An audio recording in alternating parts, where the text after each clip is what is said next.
बंदूक? हाँ बंदूक। क्या मजाक है इससे?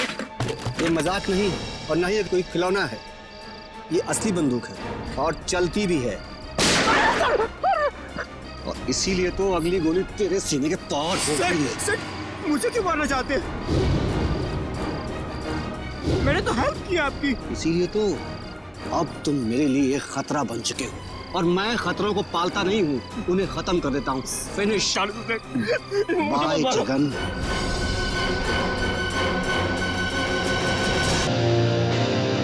गुड इवनिंग गाइस, कैसे हैं आप? आज की शाम आप जैसे संगीत प्रेमियों के नाम एंड आई मेक श्योर आज की शाम रॉकी एंड बैंड के साथ आप लोगों की बहुत ही यादगार शाम होगी।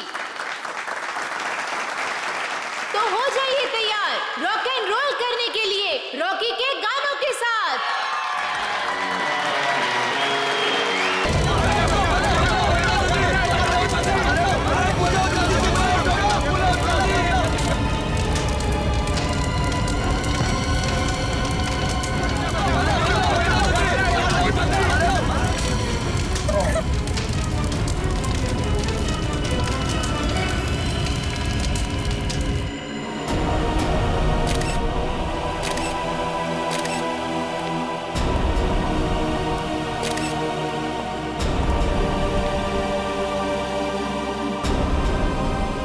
कमर के नीचे का हिस्सा पूरी तरह से जल चुका है सर। शरीर के ऊपर के हिस्से में घाव वगैरह भी नहीं है।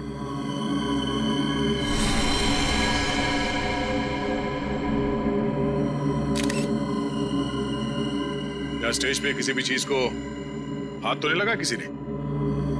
नहीं सर। ये आग कैसे लगी? पता नहीं सर कैसे लगी। जैसे हमने रॉकी को आग की लपटों में घिरे देखा, हम भागकर स्टेज पर आए, पर सर रॉकी को हम बचा नहीं पाए।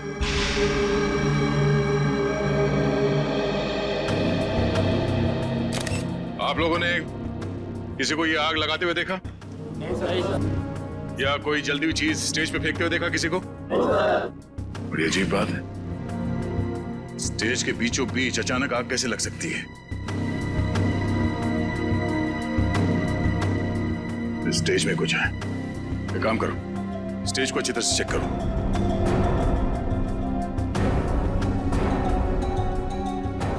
सर, हाँ?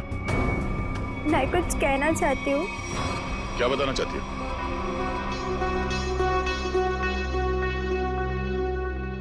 पर यहाँ नहीं, आप आइए मेरे साथ। चलिए।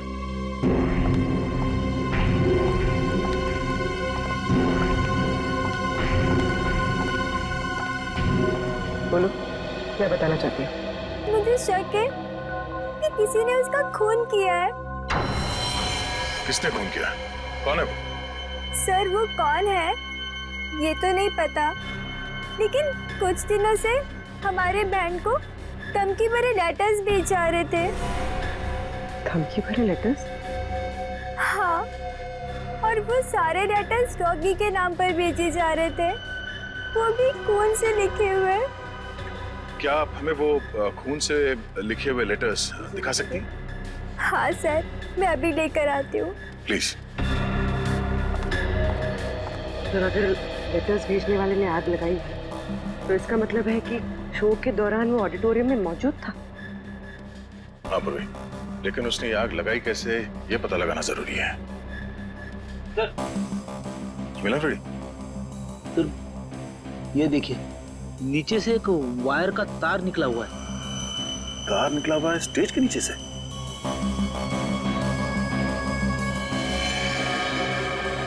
वो भी ठीक उसी जगह पे जहां पे रॉकी खड़ा था जलने से पहले।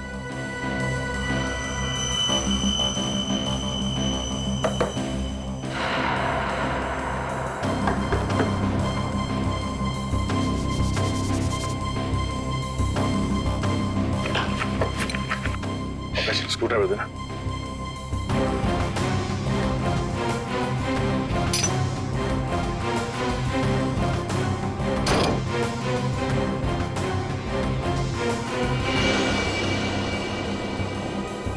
सर, नीचे तो एक कमरा है। हाँ, लगता तो कुछ ऐसे ही है। नीचे जाके देखते क्या है, जरा टॉर्च देना।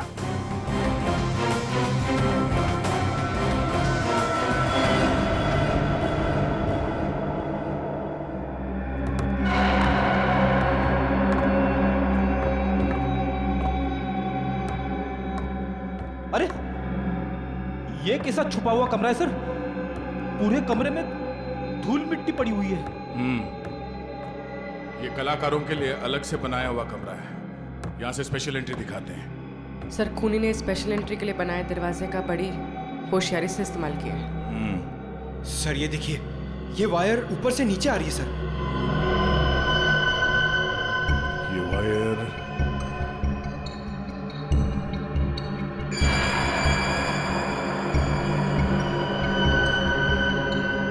ये क्या?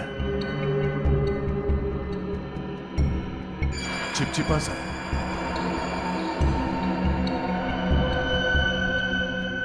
ये तो रबर सोल्यूशन है। सर रबर सोल्यूशन यहाँ पर? हाँ, यहाँ पे क्यों? ओह, अब समझ में आया। ये सारा मामला है क्या? क्या सर? ये सब रॉकी को मारने का प्लान था। ये इलेक्ट्रिक वायर, ये रबर सोल्यूशन। रॉकी को मारने का प्लान? वो किसे? बताता हूँ फ्रेडी। पहले ये देखते हैं कि ये इलेक्ट्रिक वायर जाता कहाँ है।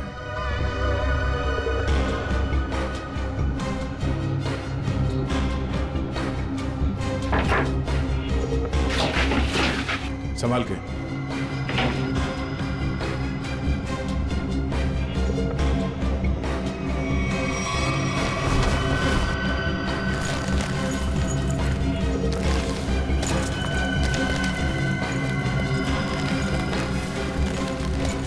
सर ये तो बैक स्टेज एरिया है।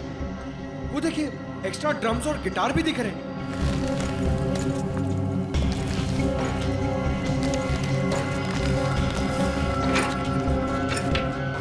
ये देखो, वायर मेन स्विच से कनेक्टेड है। आपको समझ में आया फ्रेडी? फ्रेडी, रॉकी ठीक उसी जगह पे खड़ा था जहां से हम लोग नीचे आए, और ये वायर उस दरवाजे से कनेक्टेड था और आसपास रबर सोल्यूशन पड़ा हुआ था। जैसे ही कंसर्ट शुरू हुआ, किसी ने ये मेन स्विच ऑन कर दिया, वायर में शॉर्ट सर्किट हो गया और रबर सोल्यूशन में आग लग गई। और आग इतनी तेजी से फैली कि रॉकी कुछ कर नहीं सका, वही मारा गया बेचारा। सर अब खूनी का कैसे पता चलेगा? ये बैक स्टेज है, इसका मतलब है यहाँ के किसी स्टाफ ने कुछ देखा जरूर होगा। एक काम करो, यहाँ पे जितने भी स्टाफ काम करते हैं उन सबको ऊपर इकट्ठा करो। चलिए।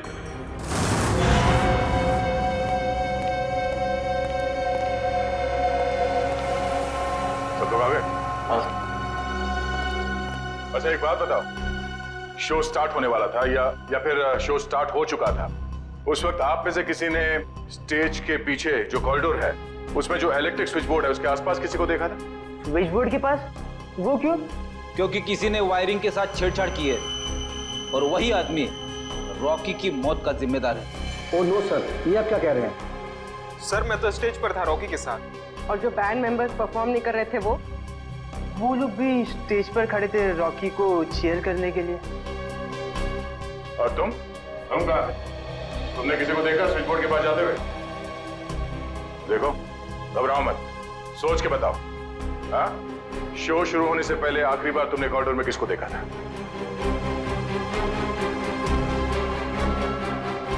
सर इसे देखा था मैंने सर। करण, ये तुम क्या बोल रहे हो? सर मैं झूठ नहीं बोल रहा हूँ, इसे ही देखा था मैंने कॉरिडोर में यहाँ। आप बताओ मिस्टर करण, तुम कॉरिडोर में गए थे या नहीं? सर हाँ मैं गया था, लेकिन क्या करने गए थे तुम वहाँ? हाँ? तुम्हें शो में परफॉर्म नहीं करना था? सर मेरा गला खराब था और मुझे पता था कि मैं गा नहीं पाऊंगा, इसलिए मैंने डिसाइड किया था कि मैं रॉकी के साथ परफॉर्म नहीं करूँगा सर। लेकिन मैंने रॉकी को नहीं मारा है सर। अच्छा सर, कॉरिडोर में और स्टेज के आसपास सीसीटीवी कैमरे लगे हुए। रेडी, तुम और पंकज सीसीटीवी की रिकॉर्डिंग चेक करो, पता चल जाएगा ये आदमी सच बोल रहा है या झूठ। सर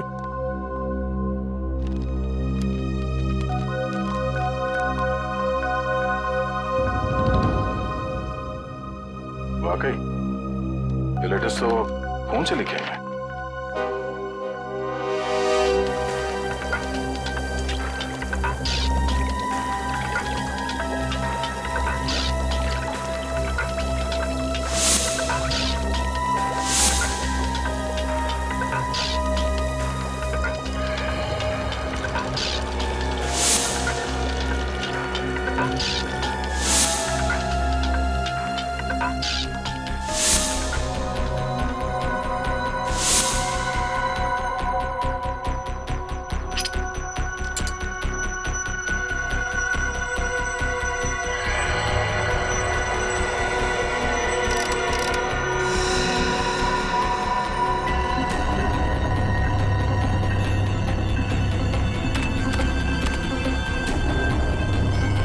माय गॉड, कमाल है यार। लोग धमकी देने का भी क्या क्या तरीका निकालते हैं। के किस सोच में पड़ा है तू? बॉस, ये जो लेटर्स हैं ये खून से लिखे गए। तो इसमें कौन सी अजीब बात है? अजीब बात ये है बॉस कि ये जो खून है वो इंसान का नहीं है, जानवर का खून है। जानवर के खून से? हाँ, ये लेटर्स भेड़ के खून से लिखे गए हैं बॉस, भेड़ के खून से। भेड़ के खून से? और क्या पता चला? ये लेटर्स मैंने अच्छी तरह से स्टडी किए हैं। जिस किसी ने भी ये लेटर्स लिखे हैं वो बहुत ज्यादा पढ़ा लिखा इंसान है। सलून साहब, ये रॉकी के शरीर पे जले हुए के अलावा किसी और चोट या घाव का निशान? नहीं सचिन, इस रॉकी के शरीर को मैंने अच्छी तरह से चेक किया है और किसी किस्म का कोई निशान नहीं है। इस रॉकी का शरीर आधा जल चुका था और जलने की वजह से इसकी मौत हुई। सर, जिसने भी ये धमकी भरे लेटर्स भेजे हैं, सर वही खूनी है क्या? हाँ निखिल, जिसने भी ये धमकी भरे खत लिखे हैं ना, उसी ने खून किया है। पर एक बात है, भेड़ का खून मुंबई जैसे शहर में आसानी से नहीं मिल सकता। वो जरूर किसी जंगल वाले इलाके या फिर फार्म हाउस वाले इलाके से ही मिला है। तो हमारे शहर के आसपास जितने भी फार्म हाउसेज है, वहां जाकर के पता लगाओ, पूछताछ करो और देखो किसने भेड़ का खून किसी को दिया है या फिर बेचा है क्या।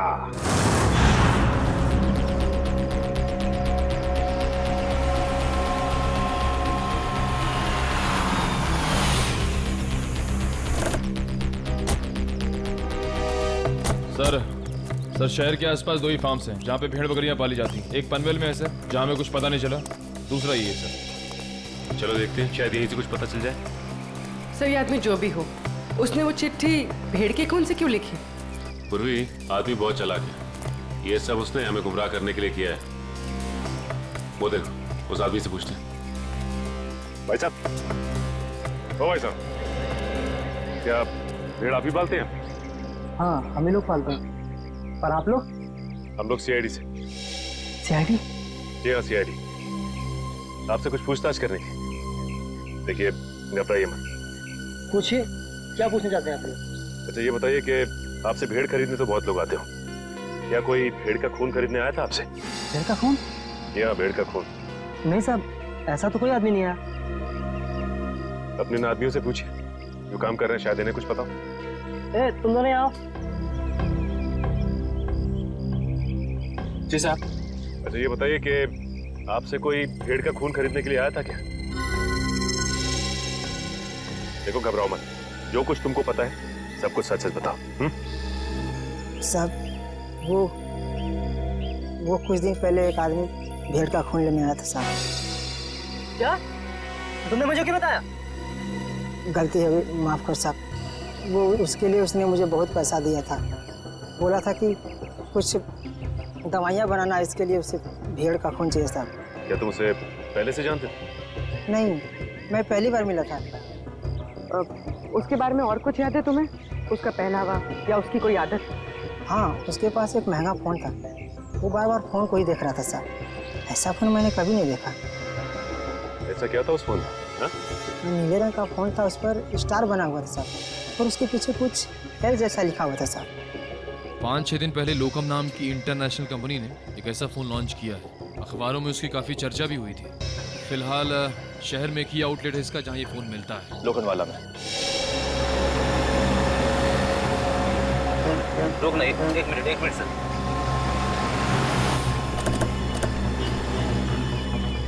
सर, ये उस मोबाइल कंपनी की दुकान है जिसके बारे में सचिन सर ने फोन करके बताया था।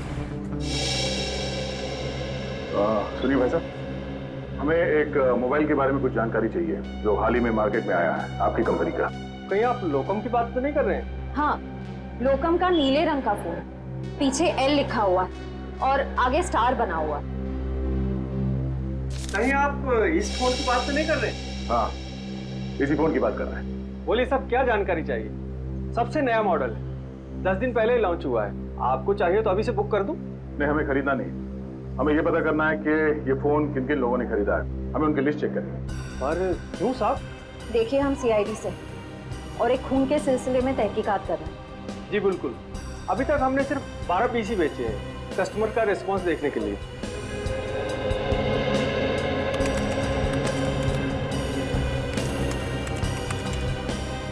ये देखिए साहब, वो लिस्ट 5 रेड कलर के बिके हैं और बाकी के साथ नीले रंग।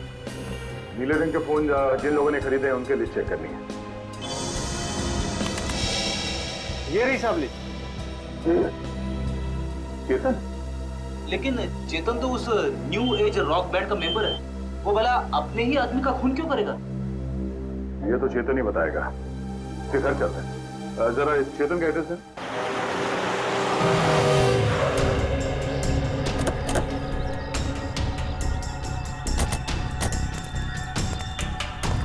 सर, घर तो बंद है। अब कहाँ ढूंढेंगे चेतन को? घर के अंदर।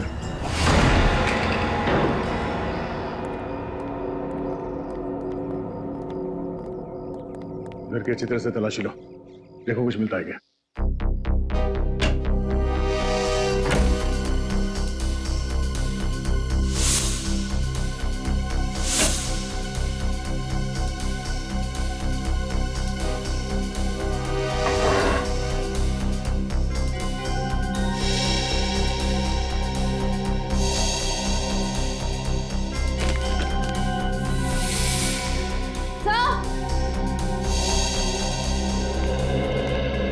डस्टबिन में फटे हुए कागज है।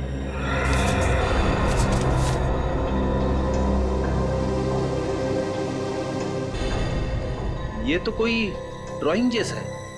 लगता है चेतन ने कोई ड्राइंग बनाई होगी और घर से निकलने से पहले इस कागज को फाड़ के चला गया होगा। टुकड़ों को जोड़ के देखते हैं, पता चल जाएगा इस चेतन ने क्या ड्राइंग बनाई थी।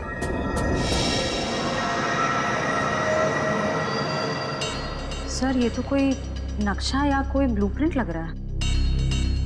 श्रेया, तो किस जगह का? तो करण के ऑफिस के कैबिन का ब्लूप्रिंट है। करण? सर, ये करण भी तो न्यू एज रॉक बैंड का मेंबर है। सर, ये देखिए, उसके कैबिन में जितने भी म्यूजिकल इंस्ट्रूमेंट्स हैं और जितने भी इलेक्ट्रिक कनेक्शंस हैं, सब मार्क किए गए हैं। चेतन के घर पे करण के ऑफिस का मैप क्यों? कहीं करण की जान को खतरा तो नहीं है?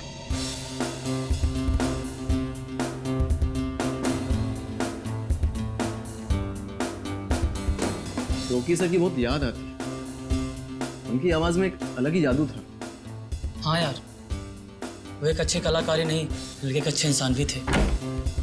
CID यहाँ हमारे ऑफिस। करण का बात क्या है सर? हमें कुछ जरूरी बात करनी है उससे। सर, वो तो बाहर गए हुए। कहाँ गए?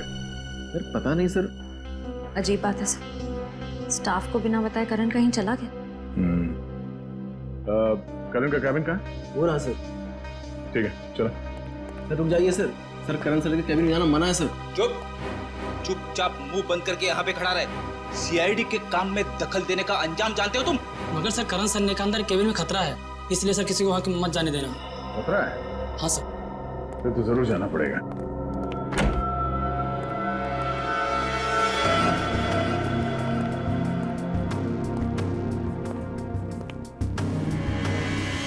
सर, ये कैबिन तो बिल्कुल वैसा ही है जैसा उस ब्लूप्रिंट में था जो हमें चेतन के घर से मिला था। हाँ श्रेया, सारे म्यूजिकल इंस्ट्रूमेंट्स वैसे ही रखे गए जैसे उस नक्शे में मार्क किए गए थे। लेकिन क्यों? तो देखो कुछ मिलता है क्या?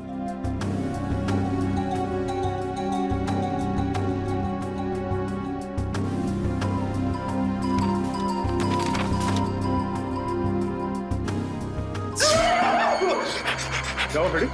सर, गिटार में करंट है। गिटार में करंट है? अरे नहीं सर, सर रॉकी के खून में करण का हाथ है, इसीलिए उसने जानबूझ के ये वाला सेटअप अपनी कैबिन में बनाया ताकि वो शो में होने वाले खून की प्रैक्टिस कर सके।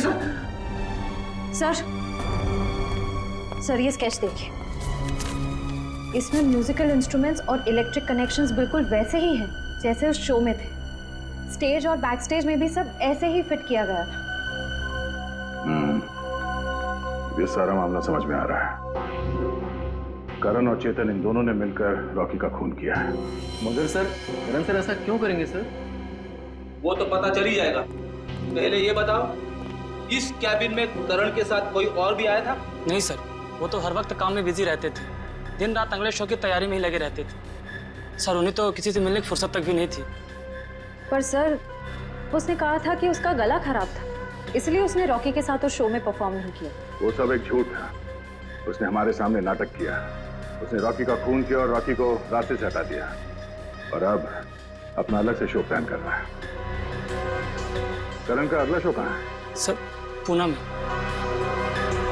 पुणे में?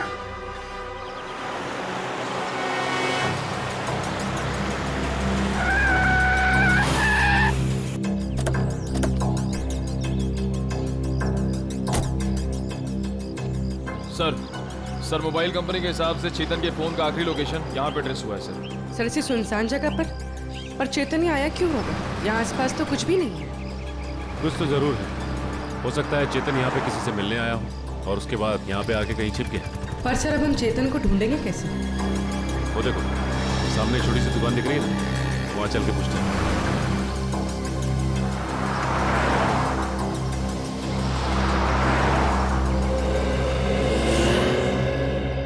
कहिए साहब, क्या लेंगे? चाय, कॉफी या फिर गर्मा गर्म समोसे? जी बस आप इतना बता दीजिए कि आपने इस आदमी को पहले कभी देखा है? हाँ साहब, देखा है साहब। ये मेरे ढाबे पे आया था। कितनी देर पहले आया था यार? यही कोई 1.5-2 घंटा हुआ होगा। मैंने उससे पूछा भी कि कुछ खाना पीना है, तो बोला नहीं, खाने पीने का वक्त नहीं है उसके पास। फिर वहाँ कोने में बैठकर किसी का इंतजार करने लगा। फिर कोई मिलने आया इससे? हाँ साहब, एक गाड़ी आई थी और गाड़ी को देखते ही उसकी ओर भागा। अब फिर दोनों, साहब गाड़ी में कोई बैठा हुआ था, दोनों में कुछ खुसुर हुई और फिर गाड़ी वाले ने एक अटैची इसको दी और चला गया। गाड़ी वाले को देखा? नहीं मैडम, असल में हुआ क्या कि ये आदमी ठीक गाड़ी वाले के सामने आकर खड़ा हो गया, तो मैं गाड़ी वाले की शक्ल नहीं देख पाया। अच्छा, गाड़ी का नंबर या फिर कौन से रंग की गाड़ी थी, कुछ याद है तुम्हें? नंबर तो नहीं देखा, लेकिन हाँ गाड़ी सफेद रंग की थी। ये दोनों साथ में कैसे गए? नहीं साहब, गाड़ी वाला तो अलग निकला था और ये जो लड़का था, ये 5 मिनट बाद एक बस आई, उस पर बैठ के निकला। हरे रंग की एक पैसेंजर मिनी बस थी, ये हेटी ट्रेवल्स की। तो बता सकते हो कि ये बस कहाँ गई होगी? साहब, हेटी ट्रेवल्स की अधिकतर बसें यहाँ से पूना की ओर जाती हैं। वो बस यहाँ से कितनी देर पहले निकली? करीब आधा घंटा हुआ होगा। ठीक है, thanks. Hello everyone.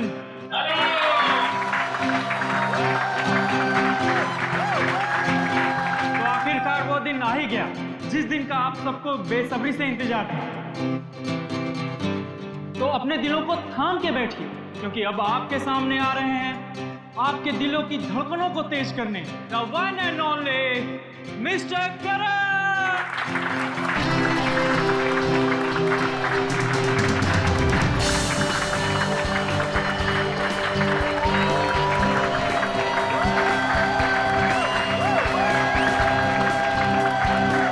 Hello guys, क्या आप सब तैयार हैं मेरे इस शो को रंगीन बनाने के लिए?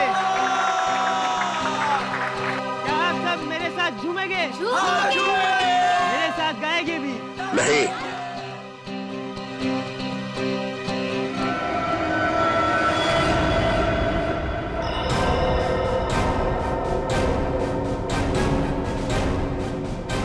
सीआईडी यहाँ? हाँ, आप लोग सब प्लीज बाहर जाइए। हम करण जी का शो अकेले में देखना चाहते हैं। टेंशन लेने की जरूरत नहीं है, तुम्हारे पैसे तुम्हें मिल जाएंगे। चलो चलिए चलिए। नहीं नहीं, ये नहीं हो सकता। रुक जाइए आप सब लोग, ये मेरे जिंदगी का पहला शो है। मैं लोगों को बता देना चाहता हूँ, मैं ही नंबर 1 रॉकस्टार हूँ। तुमने तो कहा था कि तुम्हारा गला खराब है, अब तुम गाओगे कैसे? वही तो, बेसुरा गाने से तुम्हारा नाम खराब हो जाएगा। देखिए, वो तो मैंने कुछ नहीं किया। तुमने हमसे झूठ बोला कि तुम्हारी तबीयत ठीक नहीं है, इसीलिए तुम रॉकी के साथ स्टेज पर नहीं थे। पर सच तो ये है कि रॉकी को तुमने मार डाला और अब खुद रॉकस्टार बनने चले हो, हैं?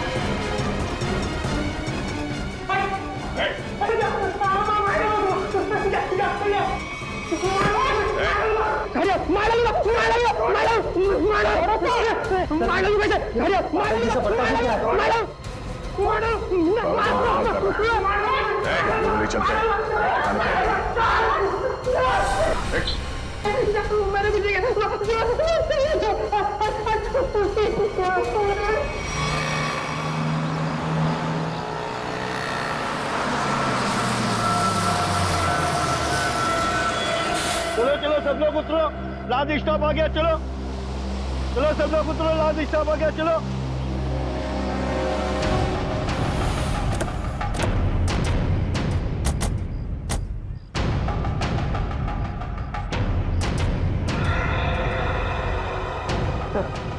हो रहा चेतन, बस से उतर। सर बार बार पीछे मुड़ के देख रहा था, ऐसा लग रहा है काफी डरा हुआ है। गलत काम करेगा तो डरेगा ही।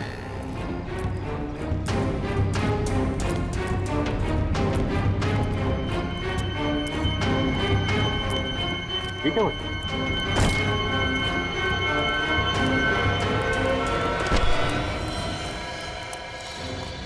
प्लीज प्लीज प्लीज हटिए हटिए प्लीज। माय गॉड, ये तो मर गया। मर गया? अचानक क्या हो गया इसे?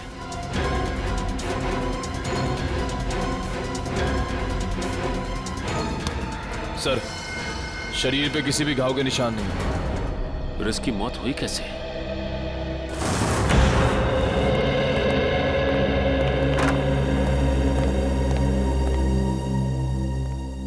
बताओ करण, एक कलाकार होने के बावजूद भी क्यों किया तुमने ये? है? क्यों किया? बताओ। मेरा बेटा कहाँ है? करण, करण, मेरा बच्चा, तू ठीक है ना? आप क्यों मेरे बेटे के पीछे पड़े? मेरे बेटे ने कोई गुनाह नहीं किया है। गुनाह किया है, क्या है गुनाह? करण ने रॉकी का खून किया है। खून? नहीं नहीं एसीपी साहब, लगता है आपसे कोई भूल हो गई है। देखिए, मेरा बेटा किसी का खून नहीं कर सकता। अच्छा, करण के ऑफिस में वो म्यूजिकल इंस्ट्रूमेंट के साथ बिजली के तार क्यों जोड़े गए? और वो स्टेज का स्केच, वो कहां से आया जहां पे रॉकी की मौत हुई थी? सर, मैं मानता हूं मैं रॉकी को मारना चाहता था। मैंने वो इलेक्ट्रिक वायरिंग भी की, स्टेज पर रबर सॉल्यूशन भी लगाया और रॉकी को जलाकर मार देने का प्लान भी बनाया। पर यकीन कीजिए सर, मैंने रॉकी को नहीं मारा है। मैंने तो लास्ट समय अपना प्लान बदल दिया था सर। झूठ, झूठ बोल रहे हो तुम नहीं मारा है रॉकी को, और तुमने चेतन को अपने प्लान में शामिल कर लिया ताकि सारा इल्जाम उस पर जाए। कौन चेतन? वही चेतन जो तुम्हारे रॉक बैंड का मेंबर था, समझा? सर, चेतन से मेरा कुछ लेना देना नहीं है सर। अच्छा, रॉकी का खून तुमने नहीं किया, चेतन के साथ तुम्हारा कोई संबंध नहीं है। सब पता लगा लेंगे करण, सब पता लगा लेंगे। सचिन, पता नहीं क्यों लेकिन ऐसे लगता है कि इस करण की बातों में कोई सच्चाई है। सर, अगर ये चेतन करण से मिला हुआ नहीं है तो चेतन के घर में करण के ऑफिस का ब्लूप्रिंट कैसे आया? और फिर इलेक्ट्रिक वायरिंग पे जगह जगह मार्किंग की गई थी। लगता है ये चेतन करण की कॉपी कर रहा था ताकि रॉकी के खून का इल्जाम इस करण पर आ जाए। पर सर, चेतन को किसने मारा होगा?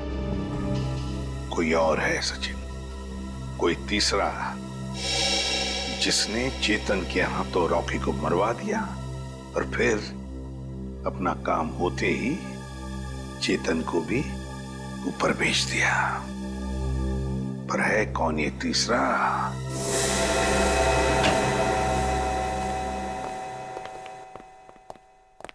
के रेजिग्नेशन दे दे, इस्तीफा दे दे।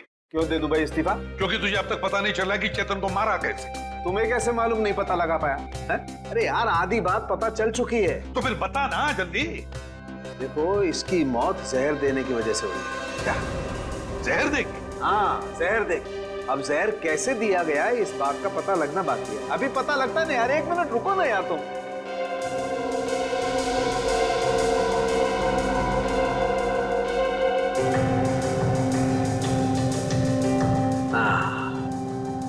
ये इसी बात का शक था मुझे। ये देखो, ये निशान बॉस, ये सुई का निशान किसी ने यहीं से इंजेक्ट करके इसकी बॉडी में जहर पहुंचाया है। लेकिन सर, चेतन तो हमारे सामने बस से उतरा, बिल्कुल ठीक ठाक था। और जब हमने इसका पीछा किया तब भी बिल्कुल ठीक ठाक था। और सर, वो मरा भी हमारे सामने, हमने तो नहीं देखा किसी को उसे इंजेक्ट करते हुए। सचिन, इसे 15-20 मिनट पहले ही जहर दिया गया। बॉस, ये स्लो पॉइजन है, 15-20 मिनट के बाद असर करता है। तो इसका मतलब है चेतन को पॉइजन दिया गया बस में। मतलब खूनी बस में ही था जब चेतन बस में था। मगर सर, चेतन को अगर बस में इंजेक्शन दिया गया तो उसे पता कैसे नहीं चला? भीड़ थी निखिल, बस में भीड़ थी, भीड़ का फायदा उठाया होगा खूनी ने। लेकिन सर, अब खूनी तक पहुंचेंगे कैसे? मैं आप लोगों की मदद कर सकता हूँ। तो फिर टाइम पास क्यों कर रहा है? अबे बता ना जल्दी। बॉस, इसकी कलाई पर एक चमड़े का बेल्ट था, उस पर और इसकी कलाई पर मुझे उंगलियों के निशान मिले। किसके निशान मिले सारुण के? अब इसकी उंगलियों के तो है नहीं, तो शायद वो निशान खूनी के होंगे।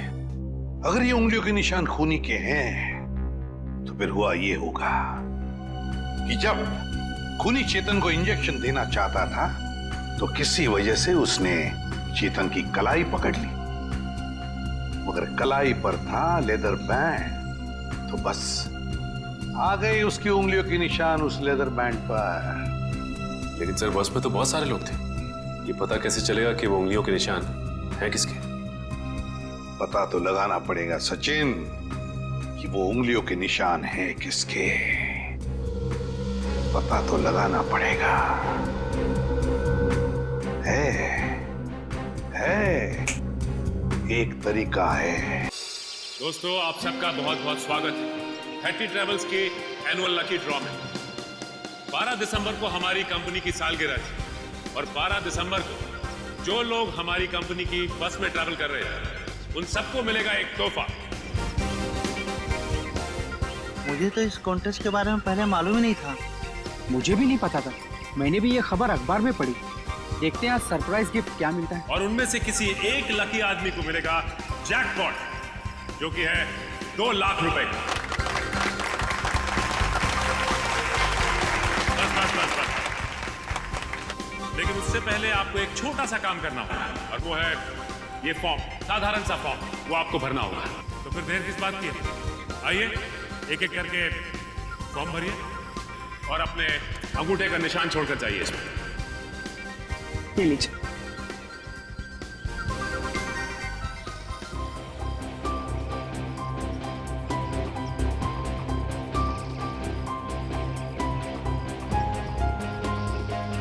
मैडम, ये सारे के सारे फॉर्म स्कैन कर लो, नेट पे डालेंगे ना।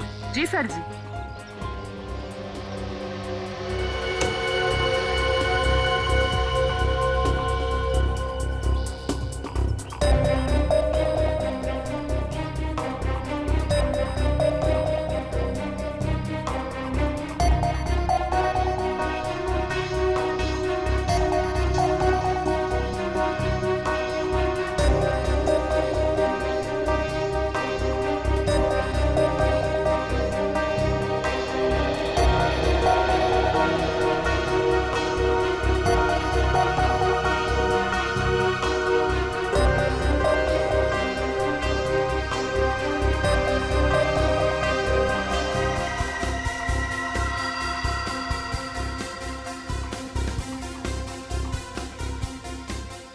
सर जी, ये लीजिए, ये मिल गया आपका लकी विनर का नाम। आइए, ये देखिए।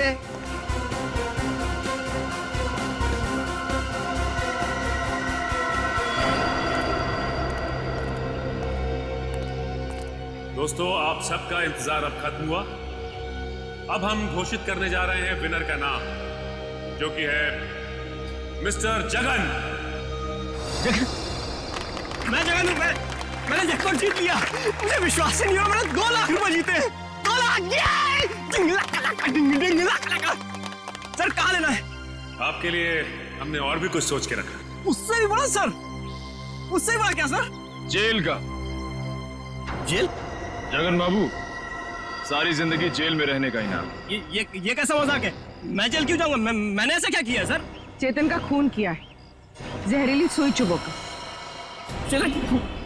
मैंने खून?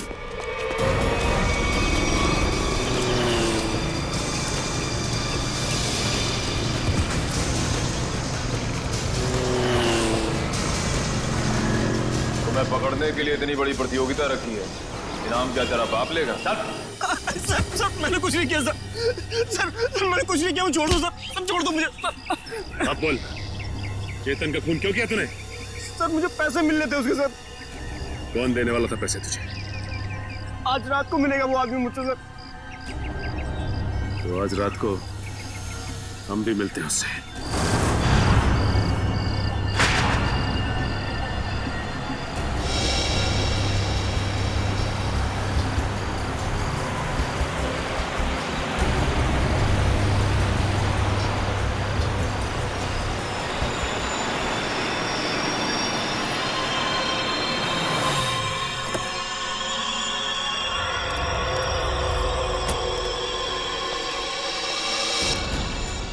राम सेठ, वक्त के बहुत पाबंद हो तुम, मुझसे पहले यहाँ पहुँच गए। सेठ मुझे मेरे पैसे दे दो सेठ। या अगर किसी ने देख लिया तो बवाल खड़ा हो जाएगा सेठ। मुझे फौरन निकलना है यहाँ से। आखिर तुमने मेरा काम किया है, इनाम तो तुम्हें मिलना ही चाहिए। हाँ सेठ।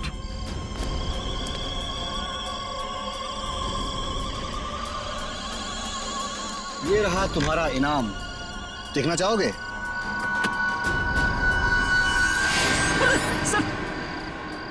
बंदूक? हाँ बंदूक। क्या मजाक है सेठ? ये मजाक नहीं और ना ही ये कोई खिलौना है, ये असली बंदूक है और चलती भी है। और इसीलिए तो अगली गोली तेरे सीने के पार होती है। सेठ मुझे क्यों मारना चाहते हैं? मैंने तो हेल्प किया आपकी। इसीलिए तो अब तुम मेरे लिए खतरा बन चुके हो और मैं खतरों को पालता नहीं हूँ, उन्हें खत्म कर देता हूँ। फिनिश। बाय जगन। अब तुम मेरे लिए खतरा बन चुके हो और मैं खतरों को पालता नहीं हूँ, उन्हें खत्म कर देता हूँ। फिनिश। बाय जगन।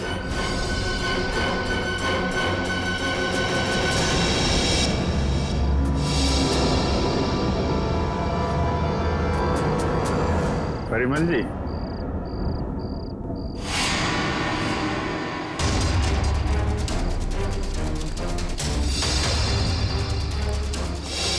मुझे माफ कर दो, प्लीज मुझे माफ कर दो। अच्छा, कभी कभी आदमी को ज्यादा चालाकी भारी पड़ जाती है परिमल जी। लोगों को इनाम देने का बहुत शौक है ना, अब सीआईडी का इनाम चाहिए।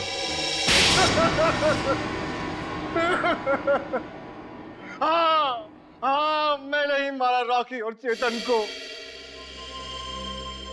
क्यों? हाँ? क्यों मारा तुमने रॉकी और चेतन? तुम तो रॉक बैंड के गुरु थे ना? गुरु? क्यों? क्योंकि उनकी वजह से मैंने अपना बेटा खोया था। उसकी मौत का बदला लिया है मैंने। मौत का बदला? मतलब? क्योंकि उनकी वजह से मेरे बेटे ने आत्महत्या की थी। वो कैसे? मेरा बेटा बहुत अच्छा गाता था। उसकी आवाज में जादू था। बहुत जल्दी वो बहुत पॉपुलर होने वाला था। बस ये रॉकी और करण जलते थे उससे। इन दोनों ने मिलकर मेरे बेटे का कैरियर बर्बाद करने का प्लान बनाया। इन्होंने उसे कोई ऐसी ड्रग्स खिला दी जिससे वो बीमार पड़ गया। उसका गला खराब हो गया। धीरे धीरे करके उसने गाना ही छोड़ दिया और डिप्रेशन में चला गया। फिर एक दिन इन सब हालात से तंग आकर उसने आत्महत्या कर ली। आप इतने यकीन के साथ कैसे कह सकते हैं कि ये सब कुछ रॉकी और करण ने किया? क्योंकि मेरे बेटे के मरने के बाद एक दिन मैंने रॉकी और करण की बातें सुन ली थी, मगर उन्हें नहीं पता था कि मुझे उनकी असलियत पता चल चुकी है। और इसलिए तुमने रॉकी को मार डाला? हाँ, मगर रॉकी को मारने का प्लान करण का था और ये बात मुझे पता चल गई थी। मैं हमेशा करण पर नजर रखे हुए था। और चेतन को क्यों मार डाला? है? क्योंकि रॉकी को मारने का सारा काम मैंने चेतन से ही करवाया था। वो इलेक्ट्रिक करंट का तार भी उसी ने लगाया था। चेतन मेरे बारे में सब कुछ जानता था। मुझे डर था कि कहीं वो मेरे बारे में आप लोगों के सामने मुंह न खोल बैठे, इसलिए मैंने उसे भी मार डाला। तुम्हारे बेटे के साथ जो कुछ भी हुआ बहुत गलत हुआ, लेकिन इसका मतलब ये नहीं कि बदले की आग में तुम दो लोगों की जानें लो। तुमने बहुत बड़ा जुर्म किया है और इस जुर्म की सजा तो सिर्फ फांसी ही है। फांसी।